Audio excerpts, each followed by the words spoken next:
Eh bien, bonjour. Aujourd'hui, nous allons apprendre Ruby. Alors, apprendre Ruby, pourquoi déjà d'une part? D'une part parce que je ne le connais pas, voilà, et que toute connaissance étant bonne à prendre, ça, c'est bon. Euh, Pourquoi pas, en fait. Alors après, il y a une raison, évidemment, une motivation en ce qui me concerne, c'est que d'ici quelques jours, je vais à SubDeWeb récupérer des B1 pour leur donner des cours de Python puis de JavaScript, et ils ont déjà été formés un petit peu à l'algorithmie euh, en passant par Ruby, c'est-à-dire pour faire les petits manips de base, etc. Alors, pourquoi le prof est passé par Ruby plutôt qu'autre chose? Pourquoi pas là encore? Euh, Sans doute parce que le prof précédent connaît Ruby et que ça permet de le faire, parce que Ruby n'a pas l'air, d'après ce que j'ai pu survoler en préparant cette vidéo vite fait, ça n'a pas l'air d'être très complexe. Bon, c'est pas le langage le plus à la mode en ce moment. N'empêche que pour pouvoir discuter un peu avec les élèves et comprendre ce qu'ils ont vu et éventuellement me rabattre dessus, enfin, ou faire le parallèle entre justement Python et Ruby et JavaScript, etc., autant que j'ai quelques notions de Ruby, évidemment. Du coup, je me lance. Alors évidemment, on ne va pas aller très loin, on va faire une vidéo relativement courte, histoire de voir un petit peu les syntaxes de base. Je ne pense pas, d'après ce que de ce que le prof m'a dit, qu'ils n'ont pas été très loin dans le Ruby, évidemment, puisque c'était juste des axes algorithmiques, enfin des approches algorithmiques. Euh, du coup, on va pas forcément aller plus loin, bien sûr, mais juste voir, encore une fois, les syntaxes de base et la logique générale. Donc Ruby alors, est un langage open source dynamique qui met l'accent sur la simplicité et la productivité. Sa syntaxe élégante en facilite la lecture et l'écriture. C'est sans doute une des motivations, évidemment, du choix de passer par Ruby, évidemment. Alors, qu'est-ce qu'on entend par là? Déjà, il faut qu'on puisse faire tourner Ruby. Donc ça, je vais pas me lancer dans comment installer Ruby sur votre machine.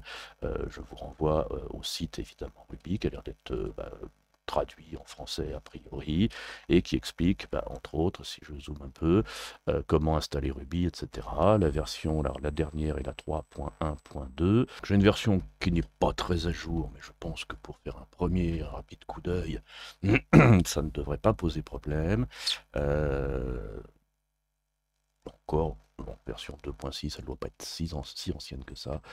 Alors par où commencer? Donc déjà, j'ai évidemment créé un environnement ici. J'ai installé d'ailleurs deux plugins, un qui s'appelle CodeRunner qui permet d'exécuter du code, et un qui s'appelle Ruby qui permet d'avoir la colorisation et un certain nombre d'aides pour le Ruby dans Visual Studio Code. Bon, ça, je ne suis pas sûr que ce soit indispensable. Ça fait partie des trucs que je fais évidemment d'exploration. Après, on va créer un fichier 01.rb puisque c'est le premier, et qui va nous permettre de voir déjà les bases. Alors les bases vont être la création. Alors peut-être on va commencer par l'affichage. Donc la première fois, tiens, on va faire un Hello World, qui est un grand classique. Non, c'est plus ce que je veux faire. Voilà, parfait. Et le fait d'avoir installé le plugin dont je parlais me permet d'avoir, semble-t-il, ce petit bouton qui exécute le script et qui s'affiche ici. Donc, waouh, j'ai affiché Hello World. C'est un bon début. Alors, l'instruction print permet de faire un affichage, effectivement, avec une petite caractéristique, c'est que si vous utilisez Hello puis World comme ceci, en fait, vous n'avez pas de retour à la ligne avec la commande print. Alors, vous pouvez sans doute utiliser des anti-slash n qu'on va tester. Voilà, donc ça fonctionne bien sûr. Mais vous avez aussi une autre commande qui s'appelle puts, donc qui permet pour le coup de faire un print avec retour à la ligne à la fin. D'accord, donc on va plutôt privilégier celle-ci pour la plupart des opérations, bien sûr. Alors après, chose importante évidemment dans un langage de programmation, on doit pouvoir mettre des commentaires avec un hashtag, oh, comme en Python. Voilà, donc on va peut-être mettre des commentaires intelligents, donc affichage. Donc là, on a print et put qui vont nous permettre de faire des affichages. Donc là, évidemment, ça va coller tout, puisque le premier ne déclenche pas de retour à la ligne, le deuxième déclenche un retour à la ligne. Autre façon de faire des commentaires, c'est de faire begin et à la fin, vous avez un égal end et tout ceci sera un commentaire. Parfait. Donc un peu l'équivalent du triple quote en Python et qui se termine par le triple quote ou le slash étoile qui se termine par le étoile slash comme ceci. Why not? Alors après nous allons avoir la création de variables tout simplement. Donc allons-y, variables. Alors les variables, il suffit de créer donc name égale richNow. J'imagine qu'un puts name va me faire apparaître richNow. Parfait. Donc nos variables. Donc nos variables peuvent être des des chaînes de caractères, donc entre guillemets. Vous pouvez aussi, alors tac tac tac, utiliser ce qu'on appelle l'interpolation. Donc l'interpolation, un peu l'équivalent des f-strings. Donc si je fais donc un puts, donc ça, alors ça, voilà. Donc ça c'est l'équivalent des f-strings ou des backsticks qu'on a en JavaScript, donc des f-strings en Python, pardon, et des backstrings en JavaScript. On fait un cours de 3 langages en même temps là du coup. Un tuto. Alors, variable, bon ça va. Ensuite, on a donc x égale 10, y égale 15.4. Et si je fais puts x fois y, ça me donne 154, ce qui me paraît être juste. Si je mets 7, ça change rien, il sait faire des calculs avec des variables. J'imagine qu'on doit avoir des variables sympa égale true, puts. Effectivement, on n'a pas de parenthèse, on n'a pas de point-virgule à la fin. Bon, ok, donc là j'affiche ici. Alors si on veut faire un tableau, donc là je vais l'appeler série et a priori 1, 2, 3, puts série. Jusque là. Ah, il me les affiche les uns sous les autres. Il ne fait pas un. Hop. Ok, bon.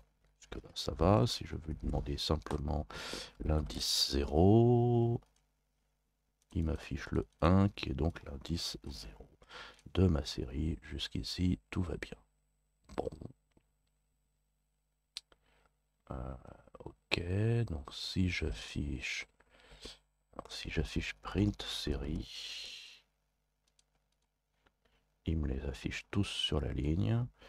Alors que si je fais le puts série, il me les met tous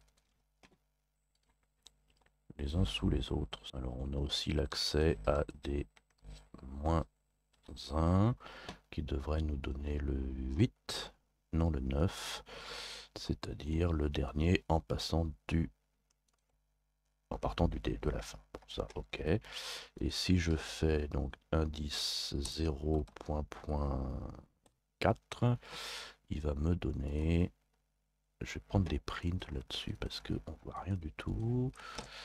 Hop. Il me donne donc de 0 à 4. Alors, pour ajouter un élément au tableau, 90, 9. Et si je réaffiche la série, il m'ajoute ce 99 à la fin. On reverra nos tableaux avec les boucles. Évidemment, je vais peut-être mettre un peu en commentaire. Ah ben il affiche plus rien. Ok, donc c'est bon. Alors, nous avons après ce qu'on appelle les haches. Les haches, c'est-à-dire des dictionnaires. Alors, un hash qu'on va donc avoir avec un individu qui est égal, alors qui va avoir un M, richNow, qui va avoir un âge 25, parce que pourquoi pas. Et si je ferais individu, ok, Et si je fais individu name, ok. Donc là, on a des dictionnaires, on a du JSON, on a un peu cette logique qui ressemble un peu d'ailleurs à du PHP. Donc si je fais... Alors est-ce qu'on peut redéfinir une variable? Tiens, individu qui va être égal à name 2 points richno, virgule, h 2 points. Allez, on va se rajeunir un peu, 18. Et si je fais print de ça, nous allons avoir a priori un truc qui fonctionne. Et si je réaffiche mon individu, non, peut-être, alors 2.name, il avait, semble-t-il, mis 2 points, c'est ça. Donc là, semble-t-il, on est sur un H qui ressemble plus à une notation objet de la chose. Ah, est-ce que peut-être on a une syntaxe pointée dans ce cas-là, individu.name. Ah, une erreur! Oh, je sais pas pourquoi ça me rend heureux d'avoir une erreur, mais effectivement, il attendait une méthode, semble-t-il. Donc le point sera pour la méthode et les crochets pour le... Ok, ça, on verra si on fait un peu d'objet par la suite. Mais on constate aussi qu'il affiche l'erreur ligne 39, mais il exécute quand même ce qui se passe ligne 38. Alors, nous allons après avoir des tests. Donc, si j'avais défini ma variable, sympa, et ben voilà une test. Donc, if, donc sympa, et donc si il est sympa, et si il est too bad, il est pas sympa. Là, on est à youpi, puisque, ok. Bon, j'imagine que youpi aussi, ok. Bon, jusque là, on fait un test normal. Bon, bah, ça c'est parfait. On a également le else if sur un test booléen.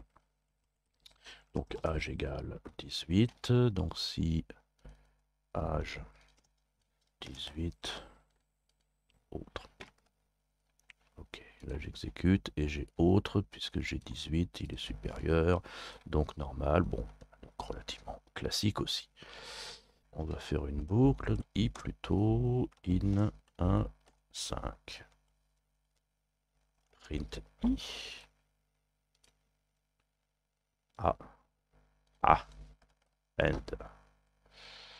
Ah oui, il faut lui dire quand c'est fini. Il n'y a pas d'accolade, mais il y a des end un peu partout. Pourquoi pas.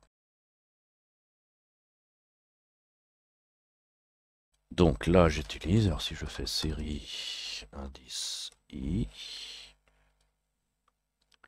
2, 3, 4, ah oui, puisque je commence à 0,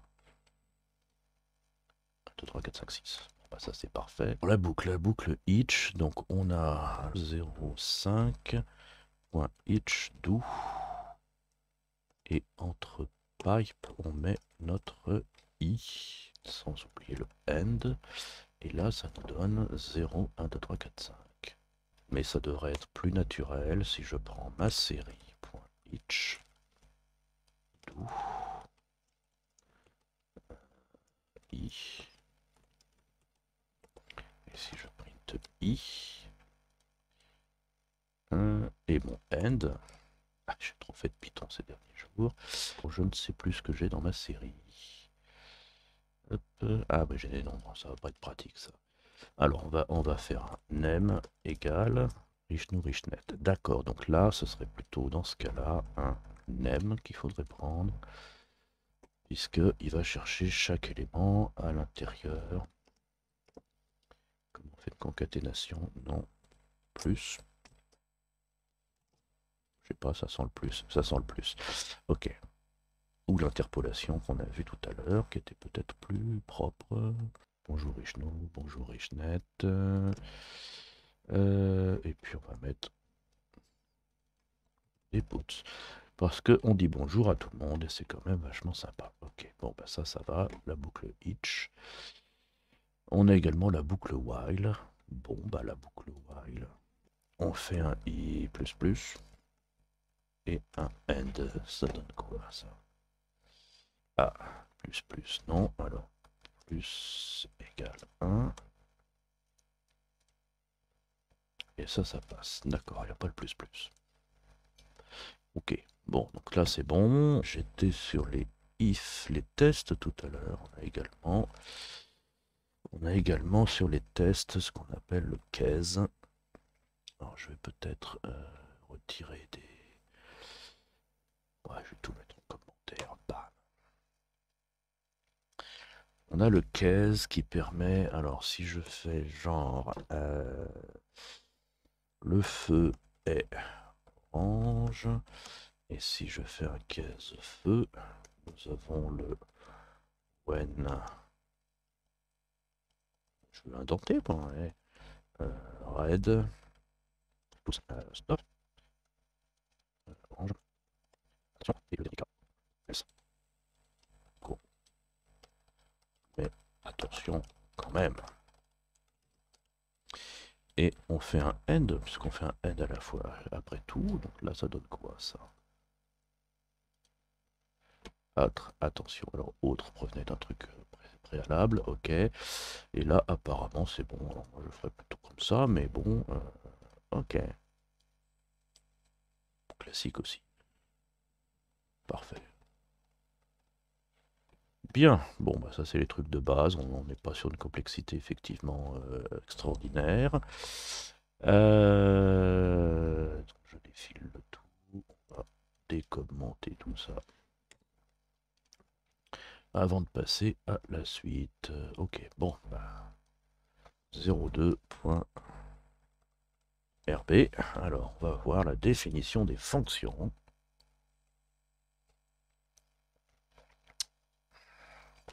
Alors, pour définir une fonction, on fait def, suivi du nom de la fonction, donc on va l'appeler Toto. Qu'elle fait puts Toto et sans doute end à la fin. Et si j'appelle Toto, il me dit Toto. Toto va au marché. C'est l'histoire de Toto qui va. Ouais. Je me souviens plus de l'histoire. Enfin, il y en a eu sans doute plusieurs. Ok, en fait, liste Toto. Pourtant, on avait dit qu'on n'aimait pas les parenthèses. Il va quand même au marché. D'ailleurs, je me demande... Ah, il va plus au marché. Ok, donc là, Toto va au marché. Parfait. J'imagine que ça devient Toto. Alors, si on fait... Alors, je sais pas les conventions, mais on va prendre les conventions. Donc, Toto va. Et on crée une variable ou que l'on va interpoler. Ou. Et Toto va à la pêche. Est-ce que ça marche ça? Toto va à la pêche, c'est-à-dire on lui envoie la variable et il revient ici. Bon, bah jusque là ça va. On peut donc créer des fonctions qui transmettent des parenthèses, des paramètres, et j'imagine que là par contre, hop, ah bah non, même pas besoin de mettre des parenthèses. C'est un peu déstabilisant pour moi, mais bon, c'est pas grave, hein, ça donne une facilité peut-être, un peu déconcertante, mais pourquoi pas. Alors, les parenthèses sont facultatives, me dit-on. Ok, je regarde en même temps des sites qui expliquent les bases de Python. Donc là, on a défini nos fonctions. Moi, je préfère quand même mettre mes parenthèses parce que j'ai l'habitude de mettre des parenthèses et puis c'est tout. Alors, si on va faire Toto, va à la pêche. Alors, on va créer une fonction Toto. Calcul, parce que voilà, x, y. Et on va faire x fois y. Bon, alors si je fais puts Toto calcul, d'ailleurs 10, 50, non. Tu vois que tu as besoin de mettre des parenthèses, hein? 500.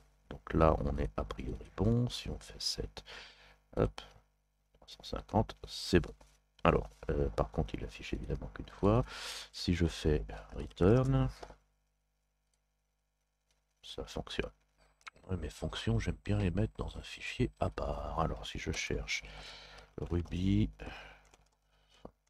module, je crois qu'ils appellent dans leur langage. Les modules. Alors, les modules. Donc, je crée ce qu'on appelle un module Toto qui va contenir def.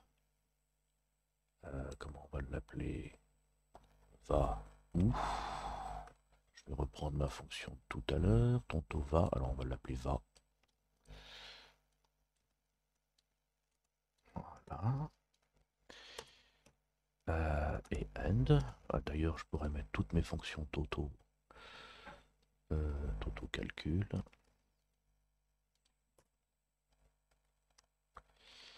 Comme ceci. Et je peux du coup lui dire Toto 2.2 va. Et il va aller à la pharmacie. Non. Lui qui lui pose problème. Ah ben j'ai oublié le def. Bim. Undefined méthode. Ah, faut mettre self. Il semblerait que l'on soit déjà en train de faire une sorte d'objet qu'ils appellent un module, ou du moins des syntaxes communes entre les deux. Et si je fais point, va à la pêche, les deux fonctionnent. Bon. Ok. Donc notre module permet de faire un namespace et de regrouper des fonctions à l'intérieur de quelque chose de commun, semble-t-il, qui peut être soit une classe, soit des fonctions comme ceci, mais je pense qu'on est déjà dans une notation un peu objet avec le self, l'équivalent du this en JavaScript ou du self en Python d'ailleurs. Ça me crée mon module, permet alors justement de l'externaliser. Alors si je crée un module toto.rp dans lequel je prends mon petit module et dans le 04.rp je fais un require et je reprends mes totaux. Hop. Non, alors c'est le require relative. Là c'est bon. Donc le require tout court va chercher des trucs système, c'est-à-dire des bibliothèques mathématiques, bibliothèques de date et autres, là où le require relative va chercher dans votre dossier par rapport au script qu'il exécute. J'imagine que si on crée un sous-dossier qui s'appelle def, dans lequel je mets mes définitions et que je cherche def slash, ça fonctionne. Ok. Meilleure organisation de la chose. On va plutôt mettre le point avant, etc. Ça change rien, bien sûr. Ok, bon bah Toto va bien occuper. Ça, c'est pas mal. Okay. Donc évidemment, bonne chose, bonne pratique hein, de mettre les fonctions et les définitions en général dans des fichiers à part. Alors, bah, attaquons les objets, parce que bon, on a fait un petit tour là déjà. Alors, des objets, donc les objets. Alors, évidemment, j'ai dit qu'il valait mieux les externaliser, mais pour des raisons de facilité, hop là, close other. Je vais tout mettre dans le même fichier, bien sûr, parce que ce sera plus simple à suivre pour vous, évidemment. Alors, si je fais une classe qu'on va appeler la classe Toto. Je sais pas pourquoi qu'est-ce que j'ai avec Toto aujourd'hui, mais on en va. Rectangle.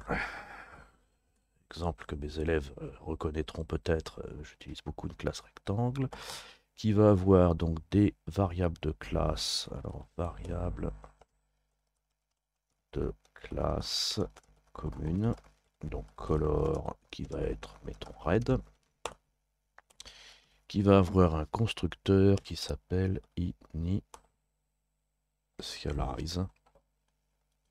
Wow, il m'a m'aide un peu trop, initialize, et dans lequel on va faire width 150 et height 50. Et si je fais un rect, oh, j'imagine qu'il doit y avoir un end. Et si je fais mon rect est un rectangle.new, et si je fais un puts rect, il m'affiche bien quelque chose. C'est-à-dire la représentation de l'objet. Et si je fais un rect.color, non. Alors, si je lui mets par exemple WH, je peux même lui mettre une dimension par défaut ici, et si je lui mets 150 par 20, apparemment ça lui convient, et si je fais un print rect.mids, ça lui convient toujours pas. Bon, alors,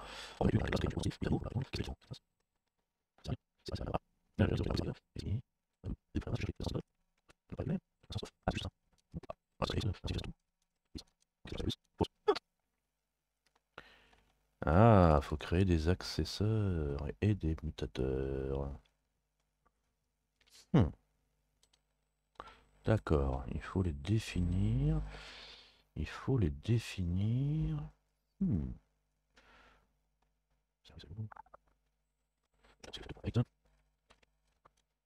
Petite virgule. Petite virgule.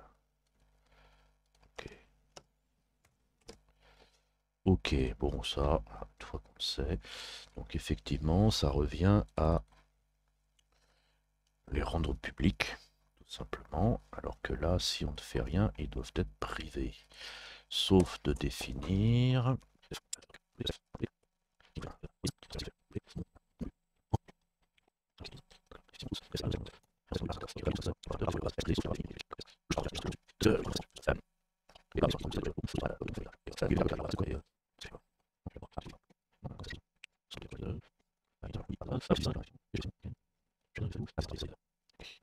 Donc il faudrait que je définisse, alors si j'envoie ici devcolor,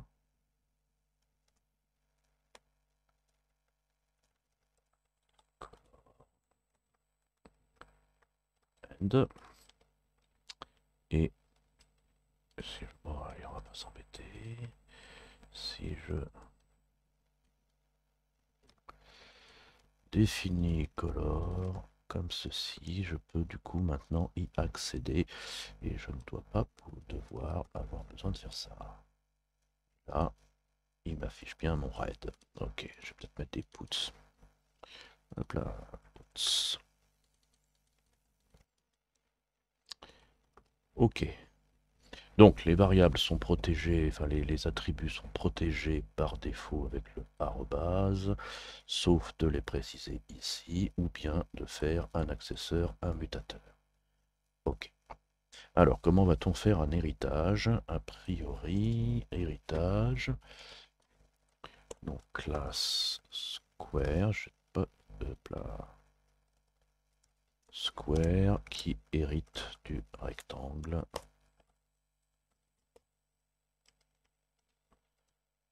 Ok. Et si je fais square,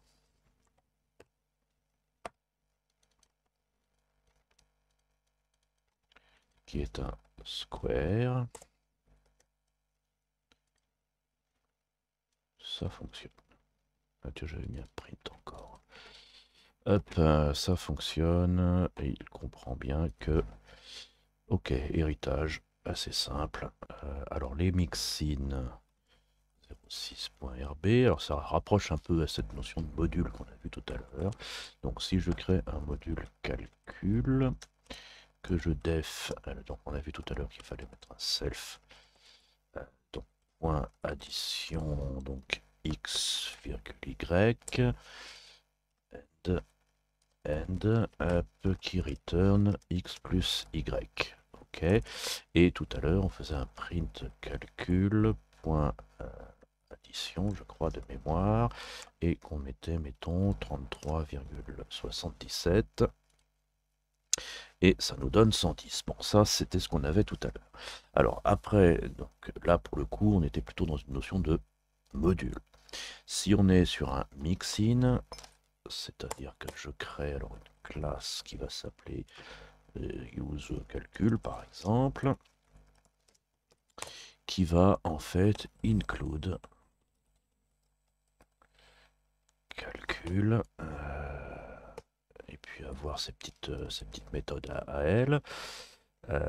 Donc, mettons def Toto, on va refaire le retour de Toto, on va pas s'en servir, qui va s'appeler return, Toto, fait des calculs, hein, forcément. Ok, donc là, si je fais un truc genre calc est égal à useCalcul.new, et si je fais un cal.addition, print, puts, je veux des retours à la ligne, j'ai des réflexes, de 33,77, ça ne marche pas, parce que là, pour le coup, je ne veux pas que ce soit un module, mais un mixin. Celui-ci ne marchera pas. Par contre, du coup, voilà, maintenant il est intégré dans ma base de calcul. Donc, c'est-à-dire que, en gros, ma classe useCalcul va pouvoir inclure toutes les définitions qui sont ici, qu'on appellera donc un mixin. Et là, ça va être donc hop, inclusion du mixin. Ok. Ce qui évite de redéfinir la façon de faire des calculs, évidemment. Mais ça permet effectivement d'éviter de faire des héritages multiples. Que je ne sais pas si on peut faire un héritage multiple avec Ruby d'ailleurs. Tiens. Genre, si je retourne ici, hop, Ruby, et là j'avoue la multiple. Alors c'est dit. Ruby, c'est plus complexe. Alors c'est ce sera sous principe. Donc héritage, définition méthode, là. Ah, c'est le héritage. Et moi j'ai des accesseurs qu'on peut mettre en lecture seule, semble-t-il. Ouh, intéressant. Alors, rajoutons un attribut reader qu'on va appeler velocity de mon rectangle. Dans mon initialiseur, donc ma velocity est à 5. Ce qui me permet de lui dire, donc si je fais le squa.velocity, il m'affiche 5. Par contre, si j'essaye de lui dire 10, il n'aime pas parce qu'elle est en lecture seule. Ok. Alors, dernier point qu'on va voir vite fait, 067.rb, ce sont les exceptions. Alors, les exceptions... Alors, on va déjà prendre un exemple classique. Donc, si je prends 10 divisé par 45, ça me donne 0 parce que je bosse sur des entiers. Si je fais 0.0, ça me donne 0,22. Là, on est bon. Essaye de diviser par 0. Blam, il me donne infinity. Si je divise par Toto, en tant que chaîne de caractères, ça, il n'aime pas. Ok. Donc, il me donne l'infinity. Oui, pourquoi pas. Alors, du coup, c'est là où on peut faire un begin et un rescue. C'est-à-dire d'avoir un truc un peu plus lisible. Donc, le try except qu'on a dans d'autres langages et qui s'appelle le begin, enfin le rescue. J'aime bien ce terme, effectivement, qui vient à notre secours. Et après, alors si on a le message, on a également la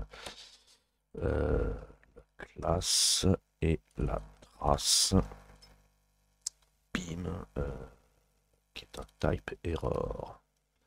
Donc la classe, Ah non, c'est la trace qu'il n'a pas, apparemment. Donc là, du coup, ça me permet de pouvoir faire. Donc j'ai le type error et du coup, je peux faire un truc plus précis, genre un rescue type error print erreur de type.